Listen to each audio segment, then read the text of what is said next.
28 अब गलत जगह हाथ दे दीजिएगा, मोबाइल ले लेंगे। अरे अब भी दे देते हैं, नहीं तो अपना दे दीजिए, अब भी दे दीजिए।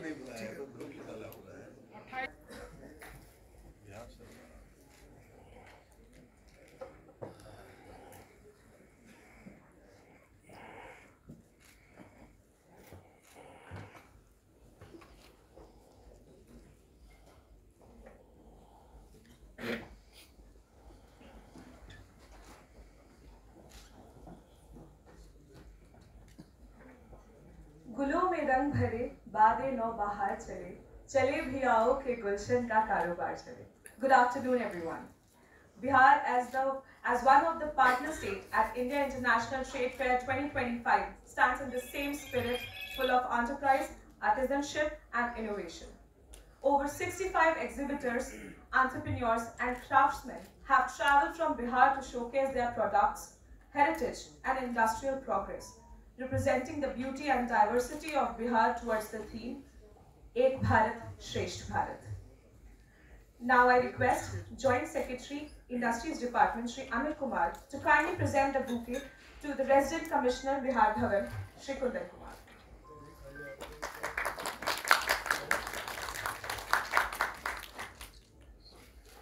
Now I request to present the bouquet to Shri Anil Kumar.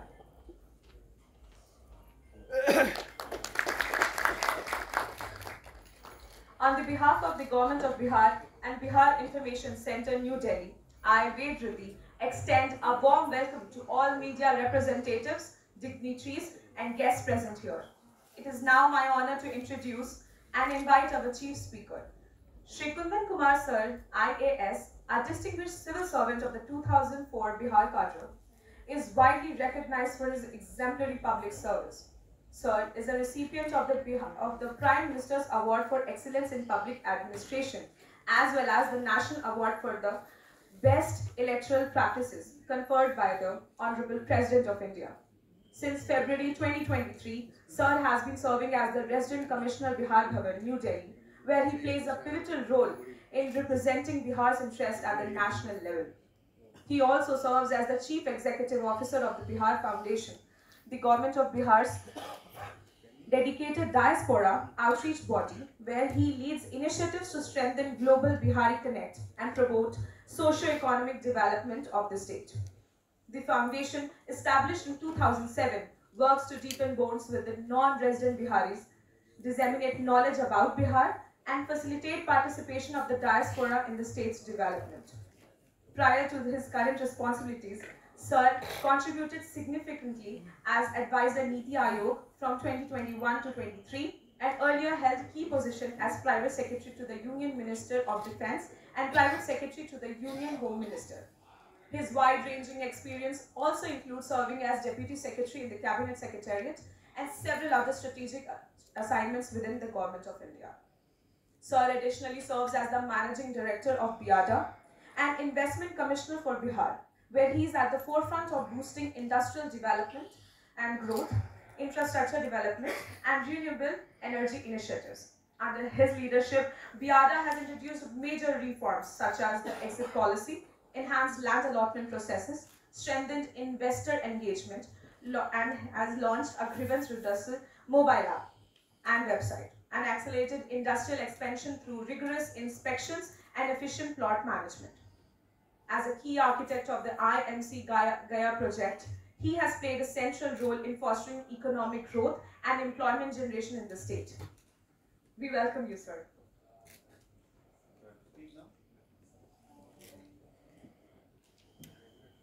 Thank you, Vedruti, for such a wonderful introduction, and I'm humbled. India international trade fair में के अवसर पर आयोजित इस प्रेस कॉन्फ्रेंस में मंच पे हमारे साथ जॉइंट डायरेक्टर साहब इंडस्ट्री डिपार्टमेंट के, यहाँ पे प्रिंट और इलेक्ट्रॉनिक मीडिया के प्रतिनिधिगण, मेरे बिहार भवन प्रेसिडेंट कमिश्नर ऑफिस के मेरे सहयोगीगण, प्रिय साथियों, very good afternoon to all of you. मैं पिछले 3 वर्षों से रेजिडेंट कमिश्नर हूँ यहाँ पे, और जैसा कि वेदवती ने बताया कि मुझे रेजिडेंट कमिश्नर के साथ साथ कुछ एडिशनल जिम्मेवारियाँ भी हैं, जिसमें मैं इंडस्ट्री और इन्वेस्टमेंट देखता हूँ बिहार के लिए। बट मेरा IITF में मेरा आना जाना हमेशा से हुआ है, बट ये पहली बार है जब मैं ये प्रेस कॉन्फ्रेंस में आप लोगों के सामने हूँ। आज चूँकि आप सब अवगत हैं कि बिहार में नई सरकार बनी है और माननीय मंत्रीगण अपने अपने डिपार्टमेंट का प्रभार ले रहे हैं, इसी वजह से माननीय उद्योग मंत्री और हमारे रिस्पेक्टेड एडिशनल चीफ सेक्रेटरी जो इंडस्ट्री का प्रभार देख रहे हैं श्री मिहिर सर, आज यहाँ उपस्थित आपके समक्ष नहीं हो पाए हैं। अदरवाइज उन दोनों का प्लान था। जनरली ये मीडिया का जो दिन होता है, आज जो प्रेस कॉन्फ्रेंस होती है, जनरली उद्योग विभाग के माननीय मंत्री या फिर एडिशनल चीफ सेक्रेटरी के द्वारा आपको संबोधित किया जाता है। उन दोनों के एब्सेंस में ये जिम्मेदारी मुझे दी गई है, और मैं आप लोग को यही बतलाना चाहूँगा कि इंडिया इंटरनेशनल ट्रेड फेयर 2025 में बिहार एक पार्टनर स्टेट के रूप में अपनी भूमिका निभा रहा है, और ये पार्टनर स्टेट का सिलसिला पिछले विगत 3-4 सालों से हम लोग कर रहे हैं। और आपको जानकर ये खुशी होगी कि हर बार हमारे पेविलियन को किसी न किसी प्रकार का एक अवार्ड मिलता है, जो ये परिलक्षित करता है कि हम पूरे मन से, लगन से हम अपने पेविलियन को सजाते हैं, संवारते हैं, और कोशिश करते हैं कि हमारी जो समृद्ध सांस्कृतिक संपदा है, जो हमारी समृद्ध हमारा कल्चर है, जो हमारे स्ट्रेंथ्स हैं, जिसकी वजह से हम अपने इंडस्ट्री को अपने तरफ अट्रैक्ट करते हैं इन्वेस्ट करने के लिए, वो सारी चीज़ों को हम लोग कोशिश करके एक उसका माइक्रोकॉज्म उस पेविलियन में देने की कोशिश करते हैं। और आज इसी तरह की कोशिश इस बार भी की गई है उद्योग विभाग के द्वारा, और मुझे आपको बताते हुए प्रसन्नता हो रही है कि आप अगर Bihar Pavilion, I don't know how many of you have already visited. Can you raise your hands? How many of you visited Bihar Pavilion? Those who haven't, I think there's a sizable number जो लोगों ने already ये Pavilion देख लिया है। पर जिन लोगों ने नहीं देखा है, मैं उनसे भी अनुरोध करूंगा, एक बार आप जरूर बिहार पेविलियन जाइए और उसको देखिए और उसके बारे में जरूर लिखिए। आज का जो प्रेस कॉन्फ्रेंस है, मैं वेदवती के द्वारा जो उन्होंने मेरे महिमा मंडित मेरा जो इंट्रोडक्शन जो किया है, उससे ऐसा लगता है कि 5 फीट 5 इंच का आदमी जो है कितना बड़ा आदमी हो सकता है। ये वेदवती ने दिखाया कि भाई कितना सारा मैंने काम किया, मुझे खुद ही विश्वास नहीं हुआ कि मैं इतना महान आदमी हूँ। तो ये बतलाने के ऊपर है। तो आपने देखा कि जैसे वेदवती ने मुझे कितना बड़ा आपके सामने महान बना के पेश किया है, तो उसी तरह से जब आप जाएंगे बिहार की पेविलियन को देखने के लिए, तो उसमें जो छोटा बड़ा जो भी है, उसको थोड़ा उसका ऐसा लिखिए, ऐसा उसके बारे में बताइए कि लोग अट्रैक्ट हो। मैं ये नहीं कह रहा कि उसको बढ़ा चढ़ा के लिखना है, बट जो है अगर उसको भी ठीक से लिखेंगे और गहराई से लिखेंगे, तो आई एम श्योर जिस ऑब्जेक्टिव के लिए हम लोगों ने ये पेविलियन लगाया है, उस ऑब्जेक्टिव में हम जरूर सफल होंगे। तो आपसे ये सबसे सर्वप्रथम मेरा अनुरोध होगा कि आप पेविलियन को घूमिए और पेविलियन में जो भी हम लोगों ने शोकेस किया उसके बारे में जरूर लिखिए, और आपको ये पेविलियन देख के जरूर ऐसा लगेगा कि बिहार प्रगति के पथ पर अग्रसर है, और आने वाला 5 साल जिसमें नई सरकार बनी है, आई एम श्योर हम और ये विकास की गति और ज़्यादा तेज होगी, और विभिन्न आयामों में विभिन्न आयाम कहने का मतलब है कि एक आध 2 चीज़ों में जहां हम थोड़े अभी पिछड़े हैं बाकी राज्यों से, जैसे कि इंडस्ट्री है या अर्बन डेवलपमेंट है, आई एम श्योर हम लोग वहां भी प्रगति कर पाएंगे। रोड और बिजली के क्षेत्र में आपने देखा होगा, स्वास्थ्य और शिक्षा के क्षेत्र में हम लोग निरंतर प्रगति कर रहे हैं। हमारा जो स्टेट है वो निरंतर पिछले 1 दशक में भारत का सबसे तेज गति से आर्थिक दृष्टिकोण से सबसे तेज गति से बढ़ने वाला राज्य है। और ये ऐसे नहीं हो पाता है, ये जब तक सरकार, साथ में जो सिविल सर्वेंट्स हैं या जो लोग हैं, वो लोग आपस में मिलकर जब काम करते हैं, तब इस तरह की दिशा और इस तरह की गति प्राप्त होती है। आपको ये आपको ये जानकर खुशी होगी कि जब आप बेहया पेविलियन में जाएंगे, और जिन्होंने भी इसको देखा है, हमारा एक इस सरकार की एक बहुत बड़ी और बहुत बड़ा उन्होंने अपने सामने एक लक्ष्य रखा है कि जिस तरह से आप देखेंगे कि अयोध्या में राम की नगरी बसाई गई, वैसे ही हमारे यहाँ पे सीतामढ़ी है, हाँ, वहाँ पुनौरा धाम की स्थापना की जा रही है, और वहाँ भव्य सीता जी का मंदिर जो है वो बनाया जा रहा है, और वहाँ पर सीता नगरी को बसाने की एक रिलीजियस, एक धार्मिक नगरी को बसाने का सरकार का लक्ष्य है। उसी को परिलक्षित किया गया है बिहार पेविलियन के मुख्य द्वार पे। अगर आप देखेंगे तो आपको ये एहसास होगा।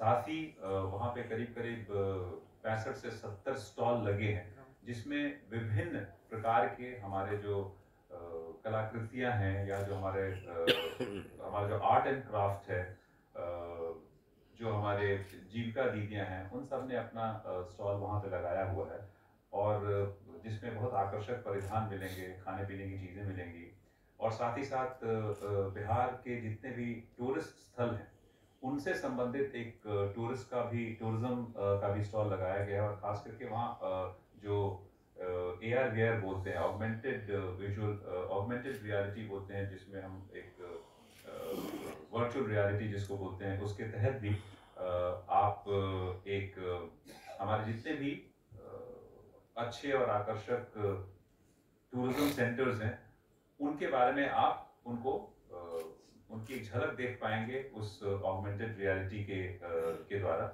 मैं आपसे अनुरोध करूंगा कि आप जरूर उस स्टॉल पे जाएं और ये देखें। शालिनी है ना?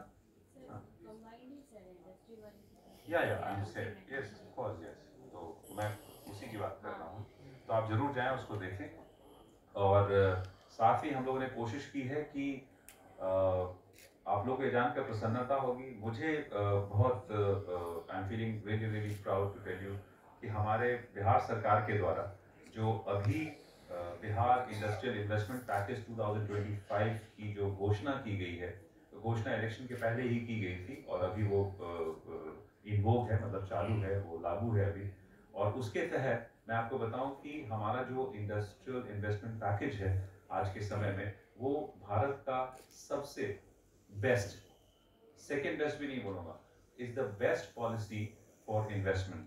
तो आप उसकी जो सेलिएंट फीचर्स हैं, उसके बारे में आप रूबरू होंगे अगर आप हमारे पेविलियन में जाएंगे। ऐसे तो हमारे Bihar industrial area development authority के वेबसाइट पे जाएंगे, या इंडस्ट्री डिपार्टमेंट के वेबसाइट पे जाएंगे, तो वहाँ भी आपको ये चीज़ मिलेगी, प्लस आपके प्रेस किट में भी शायद ये चीज़ें आपको मुहैया कराई गई होंगी। बट आप हमारे पेविलियन में जाएंगे तो उस पेविलियन में भी आपको ये चीज़ देखने को मिलेगी। My request, humble request, is that you please go through it and please write about the investment package that government has announced. It's a beautiful package. It is one of the best package. It's not one of the best packages. It is the best package available within the country. तो आप जरूर उसके बारे में लिखें, आप देखेंगे, और हो सकता है आपकी लेखनी में अगर ताकत है, और उससे अगर जो लोग उसको पढ़ेंगे वो जरूर, आई एम श्योर, जिसको इंडस्ट्री या इन्वेस्टमेंट से ज़रा भी कोई लगाव है या उसके बारे में जानने की इच्छा रखते हैं, तो वो जरूर आपके इस कॉलम से, आपके इस लेख से वो जरूर अट्रैक्ट होंगे बिहार की तरफ। तो कुल मिला के हमारे तरफ से कोशिश यही की गई है कि बिहार जिन जिन जगह पे प्रगति कर रहा है, बिहार की जो भी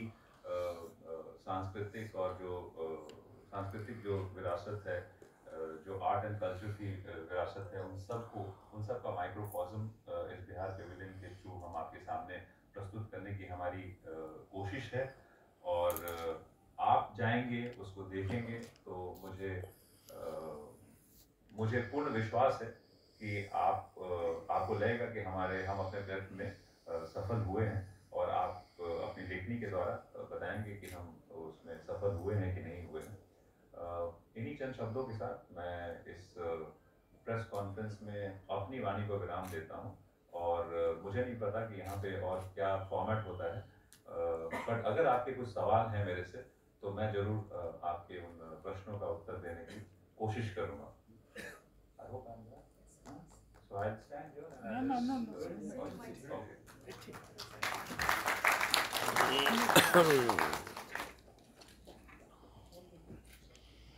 I now open this floor for question and answers. Another question.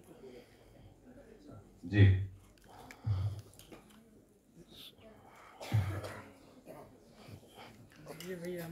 Sir नमस्कार, मेरा नाम संजय अग्रवाल है। सर अभी जब चिराग पासवान जी ने फर्स्ट प्रेस कॉन्फ्रेंस किया था तो उन्होंने बोला makhana which is a staple like and it's being grown. अभी पूसा में भी उसका वो दिखाया गया था। So there is a issue of the pricing, so he said we have to localise it. So how you are taking the steps so that Bihar में उसकी प्रोसेसिंग हो and the transportation cost, you know, that is a major factor, I think, when it's very expensive. It's about 1200 to 1800 rupees a kg. So how do you plan to bring it to the, you know, to the Indian table, food table?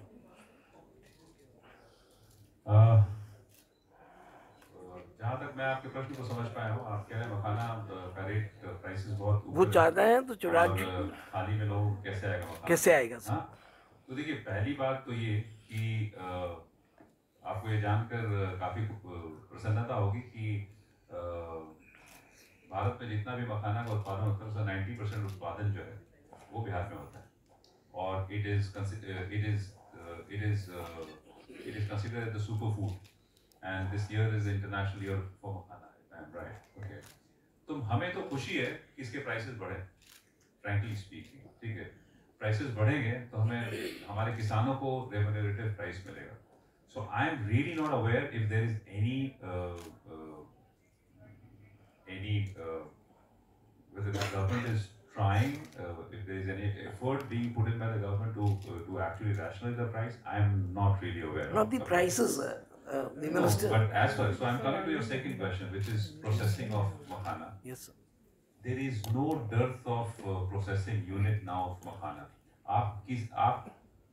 आप north eastern part के हमारे जितने भी ज़िले हैं, दरभंगा, मधुबनी, पूर्णिया, कटिहार, आप किसी भी इंडस्ट्रियल एरिया में चले जाएं, एक चूँकि मैं खुद भी करता हूँ इंडस्ट्रियल एरिया का, मैं अथॉरिटी हूँ, I am the managing director, तो जितनी भी यूनिट्स आती हैं हमारे यहाँ उनको ज़मीन नहीं उपलब्ध कराता हूँ, उनके सारे right from installation to right from allotment of land to making their unit functional, वो सारा इंश्योर पूरे प्रोसेस को हम ही लोग करते हैं।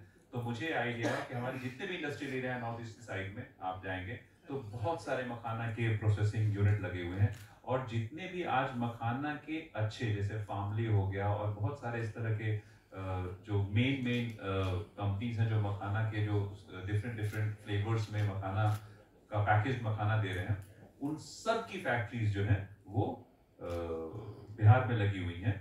हम लोग ये जरूर कर रहे हैं, इस बार दिवाली के शुभ अवसर पे रेजिडेंट कमिश्नर की तरफ से हम लोगों ने जितने भी जो इम्पोर्टेंट जो महानुभाव होते हैं दिल्ली में, उनको हम लोगों ने भेजा था। तो हमने बहुत सारे मखाना और डिफरेंट फ्लेवर्स का मखाना भेजा था। I don't know whether that makhana is available here और नॉट। अगर वो मखाना अवेलेबल होगा तो हम अपने प्रेस के जो हमारे बंधु हैं, जो साथी हैं, उनको भी हम लोग देने की कोशिश करेंगे, और नहीं तो आपके घर तक भिजवाने की कोशिश करेंगे।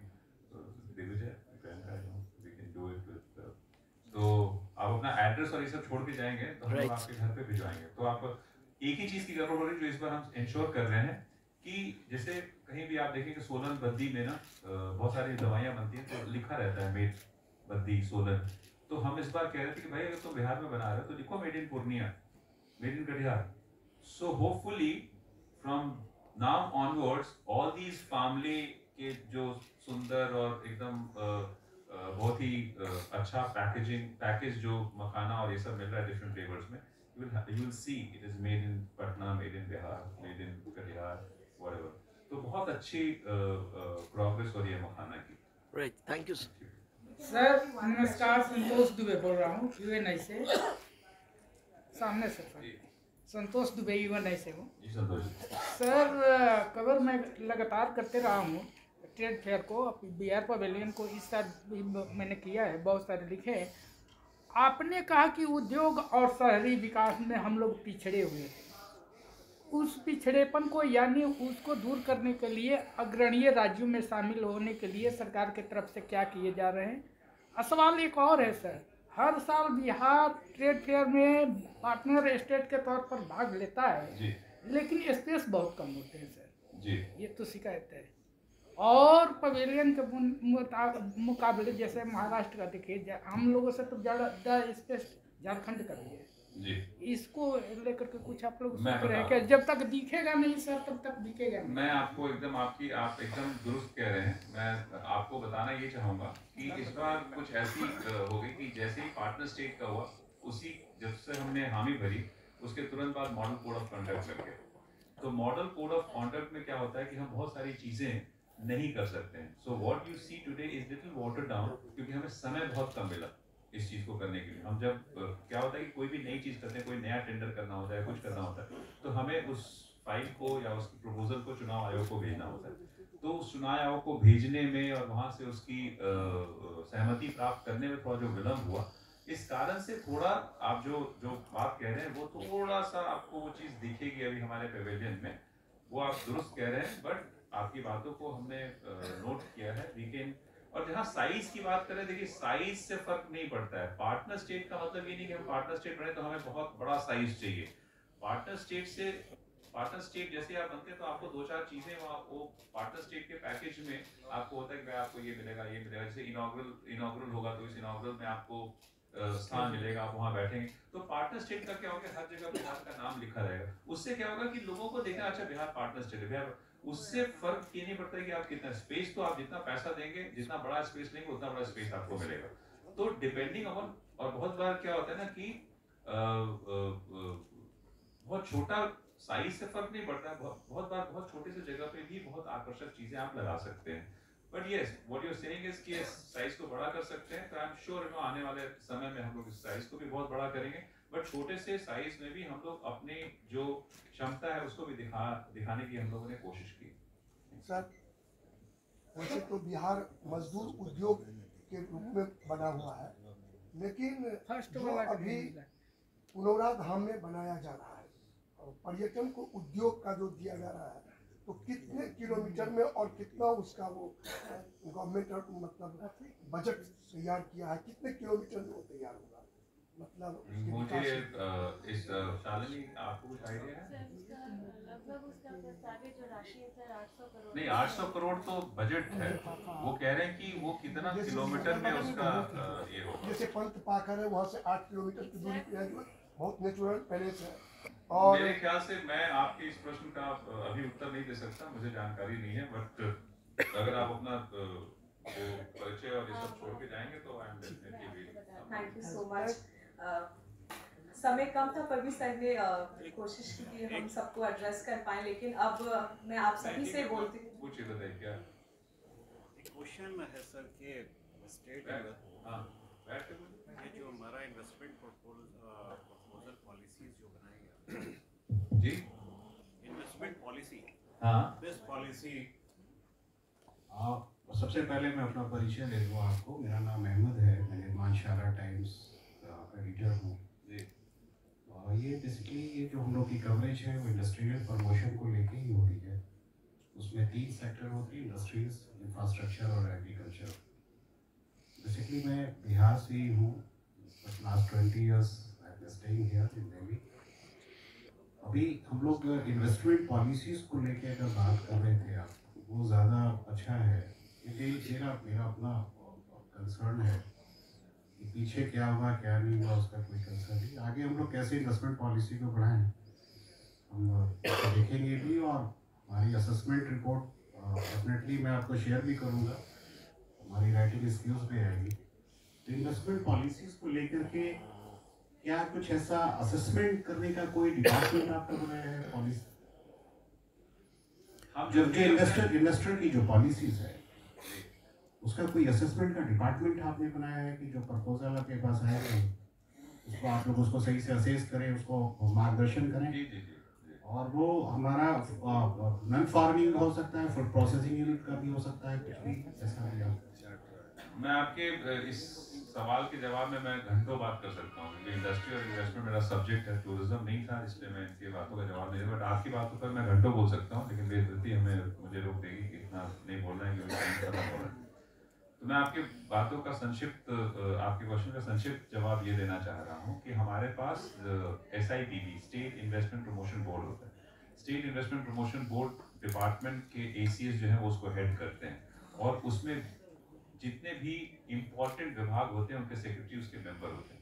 2 करोड़ तक का जितना भी इन्वेस्टमेंट प्रपोजल आता है वो उस बोर्ड में होता है। और SIPB का एक और उससे ऊपर का जो लेवल है वो वहाँ के जो विकास आयुक्त होते हैं, development commissioner, is next to the chief secretary, वो उसको हेड करते हैं। 2 करोड़ से ऊपर की जितनी भी योजनाएं होती हैं वहाँ पे जाती हैं उसको, और यहाँ पर जब जाती हैं तो वो असेसमेंट उसका होता है कि कितने का इन्वेस्टमेंट है, कितना प्लांट एंड मशीनरी में इन्वेस्ट कर रहे हैं, वेदर हाई प्रायोरिटी सेक्टर में है कि नॉन प्रायोरिटी सेक्टर में है या मीडियम प्रायोरिटी सेक्टर में है।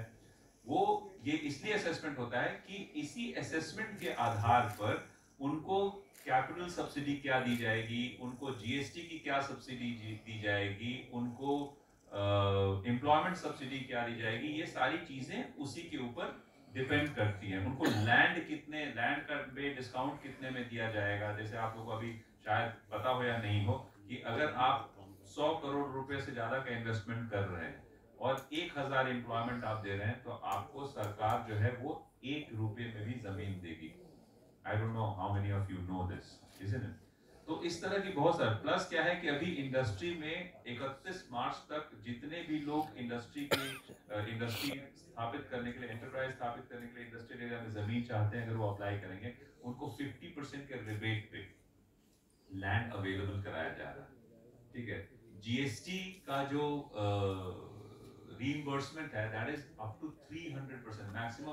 Minimum is 100% and maximum is 300%. Now 300% is the maximum for any state in our country. So therefore I said no, we are not one of the best, we are the best when it comes to industry and investment package. तो ये समय है, मैंने आपको 2 चीजें कही हैं, urban और इंडस्ट्री। तो मैं आपको बताऊंगा इंडस्ट्री के को बढ़ावा देने में ये मुहिम ऑलरेडी शुरू हो चुकी है और हम लोग सफलता के कदम चढ़ते चले जा रहे हैं। एंड आई एम श्योर आने वाले समय में ये रेट और बहुत फास्ट होएगा। अर्बन डेवलपमेंट में भी आपको बता दूं कि लैंड पूलिंग पॉलिसी और नए सैटेलाइट टाउन्स और प्रमंडलीय जितने भी हमारे प्रमंडलीय मतलब कमिश्नरेट जो डिस्ट्रिक्ट्स हैं, 9 हैं हमारे यहाँ, उन 9 में भी प्लस एक आई थिंक सोनपुर करके 10 ऐसे जगहों पे सैटेलाइट प्लान सिटी जो है वो बनाने की का लक्ष्य रखा है सरकार ने। एंड आई एम श्योर आने वाले समय में Bihar will have many such plan cities. तो जो अर्बन डेवलपमेंट के पिछड़ेपन की जो हम बात करते हैं, हो सकता है कि हम लोग आने वाले समय में एक अर्बन डेवलपमेंट में भी एक अग्रणी राज्य के रूप में देखे जाए। सर एक लास्ट क्वेश्चन है, बेसिकली मैं ये पूछ रहा हूँ, चाहे आप बॉम्बे जाओ या बेंगलोर जाओ या दिल्ली जाओ, जो बिहार के लोग हैं उन्होंने यहाँ पे बहुत प्रोग्रेस कर लिया है, मतलब किसी कोई इंडस्ट्री चला रहा है जी, कोई बड़े बड़े काम कर रहा है जी, तो बिहार में उनको वापस बुलाने के या वो बिहार में इन्वेस्टमेंट करे, उसके लिए हम लोग क्या कर रहे हैं? तो 4 शब्दों में आप बोल देगा, इससे ज्यादा नहीं। बताया तो भाई, अगर आपको आप बैठे हुए हैं, आपसे मुखातिब हो रहे हैं, बता रहे हैं कि भाई अगर आप इंडस्ट्री चलाते हैं तो आप हमारे इंडस्ट्री और इन्वेस्टमेंट पैकेज को देखिए, और अगर आपको लगेगा कि नहीं भाई जो दिल्ली में या जो हरियाणा में जो हमें मिल रहा है उससे बेटर अगर हमको वहां मिल रहा है, तो आप अगर सन ऑफ द सॉइल हैं, ठीक है, और आपका थोड़ा इमोशनल अटैचमेंट है और हम अच्छा भी रहे, मैं हमेशा अपने बिजनेस जितने भी एंटरप्राइज एंटरप्रेन्योर्स होते हैं, मैं उन एंटरप्रेन्योर्स को एक चीज जरूर बोलता हूँ, इमोशन से बिजनेस नहीं होता है, ठीक है? तो आप कभी भी इमोशन के साथ बिजनेस मत करिएगा। इसीलिए बिहार जो कहता है कि भाई आप बिहारी हैं या आप नॉन बिहारी, ठीक है, आपको बेस्ट हम देंगे जिससे कि आप आइए बिहार में वापस। तो आप हमारे पॉलिसी को स्टडी करेंगे तो आपको बेस्ट लगेगा। उसके बाद से आपके ऊपर डिपेंड करता है कि आपका बिहार से कितना कनेक्ट है। प्लस आप बहुत सारे जैसे टेक्सटाइल इंडस्ट्री, लेदर इंडस्ट्री, ठीक है, सीमेंट उद्योग है, इन सब चीजों में ना हमारा जो ज्योग्राफिकल जो हमारा लोकेशन है या जो हमारे जो वर्कफोर्स है, जो स्किल्ड वर्कफोर्स है, उसकी वजह से आप कुछ भी करके, वो कहते हैं ना छटपटा के भी आपको आना पड़ेगा वहीं पे, क्योंकि आपको वर्कफोर्स वहीं पे मिलेगा। कहीं भी जाइएगा ना तो आना, आखिर तुम्हें आना है, जरा देर लगेगी, सुना है ना? वाह क्या बात है सर, वाह थोड़ा और जी यस, इंडस्ट्री डिपार्टमेंट के आप वेबसाइट पे जाएंगे तो आपको सब चीज मिलेगा, बियाडा के भी वेबसाइट पे जाएंगे तो वहां भी आपको सब कुछ मिलेगा। प्लस आपके प्रेस किट में हम लोगों ने बहुत सारा आइटम रखा हुआ है, आप जरूर उसको देखेंगे। वो हमारी डीआरओ हैं वेद ज्योति, इन्होंने बहुत मेहनत की आपके किट को सजाने संवारने में, तो आपका thank you for your insightful address sir. मिलने के मौके और दोबारा मिलेंगे, और सर की प्रायोरिटी लिस्ट में सबसे ऊपर है ग्रीवांस रिड्रेसल फीडबैक, और आप हमें ईमेल भी कर सकते हैं, मैं आपको ईमेल इसके बाद बताती हूँ। और सारे आंसर्स का एड्रेसल मैं आपको रिअश्योर कर रही हूँ कि सर के लिए टॉप प्रायोरिटी है। तो with that I would now request joint secretary Shri Anil Kumar to kindly deliver the vote of thanks.